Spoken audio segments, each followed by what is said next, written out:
காலையில் எந்திரிச்சு குளித்து முடிச்சு விட்டு கிச்சனுக்கு போக போகிறேன். கடவுளே!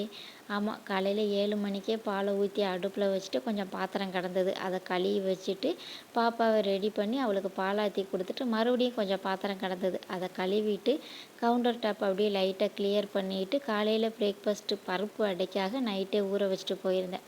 அதை அரைக்கிறதுக்கு ஜாரில் வரமிளகா, பூண்டு, சோம்பு, ஜீரகம், ஊற வச்சுருக்கிற பருப்பு, கூடவே தேவையான அளவு உப்பு, கொஞ்சமாக பெருங்காயத்தூள், தண்ணி ஊற்றி நல்லா அரைச்சி ஒரு பாத்திரத்தில் மாற்றியாச்சு. காலையில் சீக்கிரமாகவே எந்திரிச்சு தலைக்கு குளித்ததுனால சீக்கிரமாகவே பசிச்சிருச்சு.